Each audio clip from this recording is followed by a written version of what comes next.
Ma buongiorno a tutti, benvenuti a questa Radio.0, buon pomeriggio, lo so, qualcuno al mare, qualcuno in relax, qualcuno al bar che si sta facendo aperitivo, qualcuno in macchina, in coda, in bicicletta, in skateboard, in monopattino, insomma ovunque. Allora oggi di cosa parliamo? Beh, parliamo un po' del nostro pianeta, con me non sono solo, perché abbiamo, eccola qui, Natalie Scripa, benvenuta. Natalie che dalla Friuli Venezia Giulia si è trasferita verso Torino. Adesso lei ormai è a Torino, come vedete c'è anche dietro la sede in cui in questo momento stai lavorando, giusto?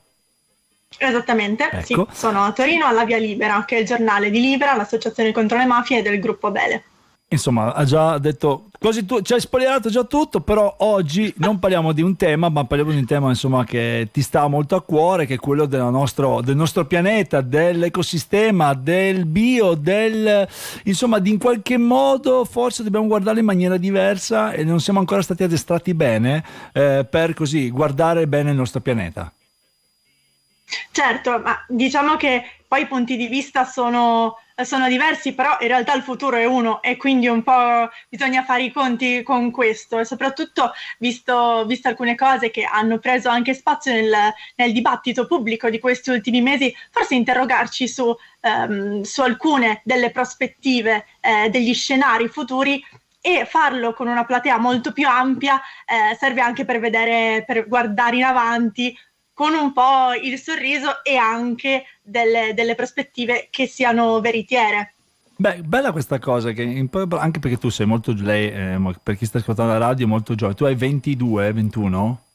24, quasi 25. 25, quasi 20. Quando uno dice quasi 25 siamo già un quarto di secolo. Allora, però è logicamente giovanissima e ci tieni molto a quello dove sei, nel pianeta che siamo, in questo pianeta che così tante volte bistrattato. Guardavo stamattina mentre venivo proprio qui in radio in qualche modo quanto l'abbiamo qualche volta l'abbandoniamo, proprio lo lasciamo transandato, non pensiamo a quello che buttiamo per terra, insomma c'è tanto ancora da dare. Sicuramente questo, e poi c'è anche un'altra riflessione che sempre di più prende voce. Di solito si pensa alla propria casa come a qualcosa appunto di immobile, e invece c'è una casa molto più grande che è il nostro pianeta, che in realtà ruota all'interno di un sistema solare. Siamo piccolini in confronto di del nostro universo, ma la nostra casa da quelle quattro mura si è allargata a uno spazio che è molto più ampio e quindi pensarci casa nel mondo fa sì che le nostre azioni siano anche più responsabili non solo per chi conosciamo ma anche per chi dall'altra parte del nostro pianeta magari sta subendo le conseguenze delle nostre azioni. Cosa sta facendo in questo momento anche l'Europa su questo? Cioè noi diciamo sempre parliamo di Europa, non so come mai quando tu dici Europa sembra che parliamo di un esterno, in realtà noi siamo parte della comunità europea, però quando dici no perché in Europa toc toc siamo anche noi, siamo pronti, siamo anche noi qui in Europa, anche noi siamo la comunità europea. Cosa sta facendo in questo momento? Allora noi abbiamo dei grandi obiettivi europei al 2030 e al 2050. Poco prima della pandemia voleva esserci un po' una svolta verde proprio dell'Unione per essere anche un po' esempio ad altre aree del mondo, anche se in realtà poi con il Covid si è un po' tutto fermato. Quello che doveva essere un Green New Deal, un grande patto verde, poi si è trasformato in una risposta tempestiva e possiamo dire monouso di quello che doveva essere invece la risposta alla pandemia, e quindi si è un po' tutto bloccato, tutto un po' tacitato. Ma il cambiamento climatico, la crisi climatica in realtà è andata avanti. Quando noi ci ricordiamo i mesi trascorsi a casa durante le ondate pandemiche e magari rivedevamo degli animali magari che prima non abitavano alcune zone riprendersi gli spazi, allora forse magari qualche domanda sulla biodiversità che se ne andava e che se n'è andata per colpa appunto degli spazi presi dall'uomo è stata rinchiusa in quello che è stato poi un tempo che sono stati questi 2 anni. Poi si è un po' ripresi a fare sempre le stesse cose, anzi ad accelerare poi alcuni fenomeni. Quindi l'Unione Europea da questo punto di vista sta cercando di andare in una direzione.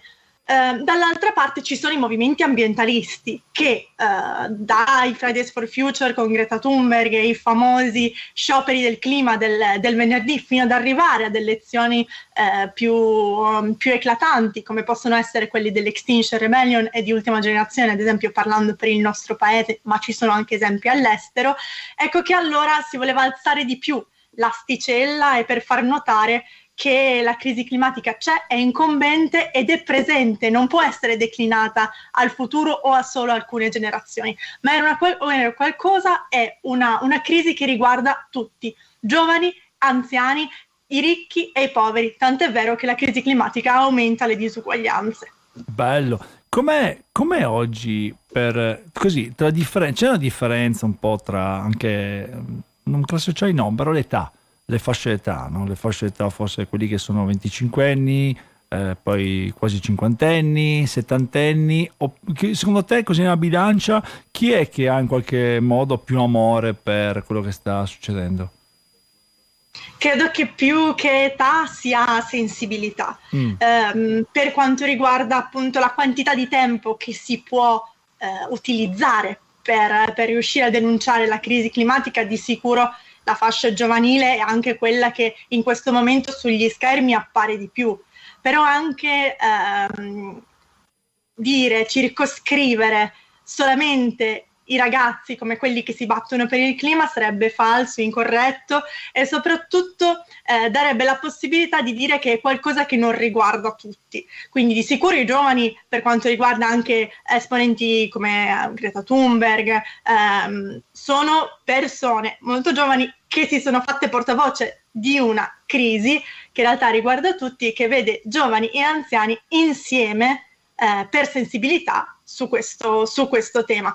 Tanto è vero che appunto il relatore speciale dell'Unione Europea, delle Nazioni Unite, scusami, sui difensori dell'ambiente, che si occupa di vedere cosa sta succedendo a tutti i difensori dell'ambiente, che possono essere giovani, ma possono essere anche popolazioni, ad esempio, indigene, sta dicendo che in realtà contro chi ha questo tipo di sensibilità si sta scagliando una risposta sempre più dura da parte dei governi e da parte delle legislazioni anche internazionali.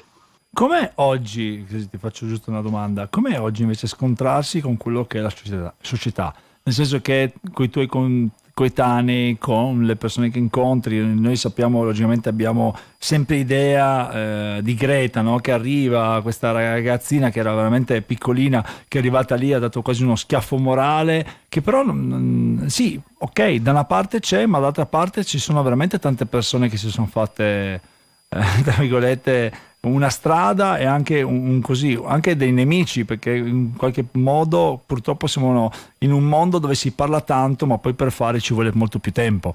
Le cose non si riescono a fare così in maniera istantanea, ci vuole sempre una procedura o un qualcosa che fa. Tu questa cosa come la vivi? Cioè, come la vivi il discorso di dire ok, anch'io voglio fare la mia parte?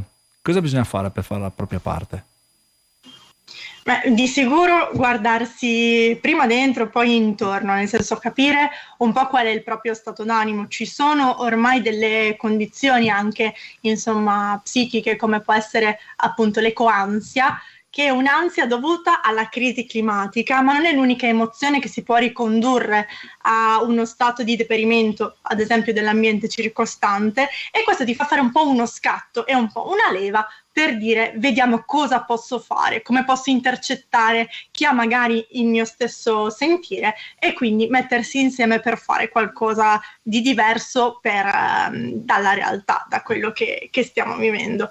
In realtà ciò che fanno i movimenti ambientalisti è quello un po' di aggregare queste persone e di far capire che cosa sta succedendo, quindi informare una platea molto ampia di quello che sta succedendo. Le azioni non sempre vengono capite, recepite, comprese, e quindi si dà adito a quelle che poi addirittura è un inasprimento del codice addirittura penale, perché ad esempio l'imbrattamento di alcuni monumenti con della vernice lavabile ha fatto notizia non tanto per la denuncia alla crisi climatica quanto per l'atto in sé, quando sappiamo benissimo, alcuni ce l'hanno anche ricordato, che è inutile forse avere a cuore così tanto il patrimonio grandissimo che abbiamo, quando in realtà ce ne siamo dimenticati per molto tempo, e quando la crisi climatica non solo magari sommergerà, oppure ci saranno degli eventi talmente estremi che quei monumenti comunque deperiranno. E quindi è un po' questo scatto di pensiero, di azione che si concretizza in pensione. Notizia fresca, c'è stato un ragazzo, non so, mi ricordo, dell'estero, che ha scritto al Colosseo il nome della ragazza, denunciato, adesso via penale, preso la multa, però dobbiamo renderci conto che forse alla fine, tanto che imbrattare, fare, più che dimenticato, non ci rendiamo conto che ci abbiamo qua in casa, no? Infatti tante volte, spesso chi viene da fuori è tutto con uno sguardo quasi perso di oddio, cosa vediamo? Ricordiamo insomma gli amici americani, quando arrivano loro mettono un ponte del 1850, noi abitiamo in una casa che è del 1700, insomma siamo fortunatissimi ad avere delle opere d'arte continue in ogni direzione. Ma se uno vuole così in qualche modo curiosare la tua vita, cosa deve fare, Natalie? Beh, può semplicemente scrivere su Google il mio nome, scrive Natalie Sclippa, è un po' difficile ma si può fare, e quindi lì scopre un po' la mia vita, lì sui social, Facebook, Instagram, LinkedIn, questi tre grandi rami insomma che sono ormai parte del mio corpo, e lì scopre un po' tutto di me, per chi scrivo La Via Libera e il blog Mamma al Top, e poi quelle che sono anche un po' le mie passioni. Bello, mi piace, quindi mi raccomando, seguite i giovani, andate a seguire Natalie Sclippa, quindi è facile, Natalie, è facilissimo, come se lo dice, se lo scrive così, non c'ha né H né cose strane, tranquilli, Natalie, quindi si dice Natalie Sclippa, facile anche lì, non potete sbagliare. Vuoi salutare qualcuno, Natalie? Tutti quelli che stanno ascoltando e tutti quelli che hanno a cuore il mondo. Bello, perché come si diceva una volta, c'è una frase, adesso non mi ricordo di chi, di un poeta, che diceva sempre in alto i cuori, e noi diremo invece in alto i cuori diremo per un futuro migliore, per un mondo più bello. Per un mondo più bello, assolutamente. Per un mondo più bello, parole semplici però che fanno contatto. Intanto grazie mille Natalie e alla prossima puntata. Grazie a voi. Ciao. Invece voi rimanete sempre collegati a Radio.0, perché tra pochissimo noi andiamo avanti. Intanto, che si dice? Intanto rimanete con noi, a tra poco. Meteo Coste dell'Istri.